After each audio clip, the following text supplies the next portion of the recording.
नमस्कार मित्रांनो. तर आज बघणार आहोत आपण साईबाबांची कथा आणि ती कथा आहे खुशालचंद मारवाडी यांची. खुशालचंद मारवाडी यांना साईबाबांचा कसा चमत्कार घडला हे आज आपण बघूया. चला तर सुरू करूया. ओम श्री साईनाथाय नमः. शिर्डीपासून काही अंतरावर राहते हे गाव आहे. तेथे खुशालचंद नावाचा एक श्रीमंत मारवाडी राहत असे. बाबांचे म्हाळसापती व तात्यावर खूप प्रेम होते. तसेच खुशालचंदावरही होते. त्याचे चुलतेही बाबांना आवडायचे. त्या दोघांना भेटण्यासाठी बाबा नेहमी राहत्यास जायचे. बाबा राहत्यास गेले की तेथील गावकरी बाबांच्या स्वागतासाठी वेशीवर येत. त्यांना वाजत गाजत खुशालचंदाच्या घरी नेत.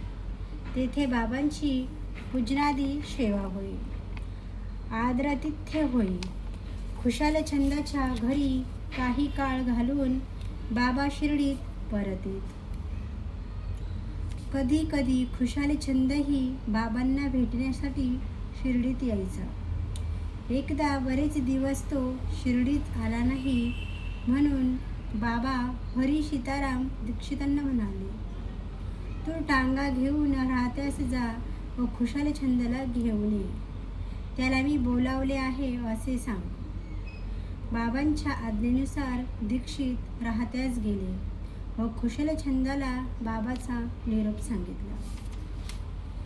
तेव्हा खुशालचंद म्हणाला, आज दुपारचे भोजन झाल्यावर माझा डोळा लागला. तेव्हा बाबा माझ्या स्वप्नात आले व मला शिर्डीस चल असे म्हणाले. मलाही शिर्डीस जाऊन यावेशी वाटते, पण माझे घोडे येथे नसल्यामुळे मनात असूनही मी शिर्डीत येऊ शकलो नाही.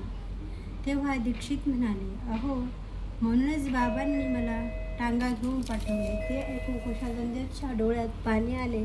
बाबांना माझी किती काळजी असे म्हणून तो त्वरेने शिर्डीस निघाले.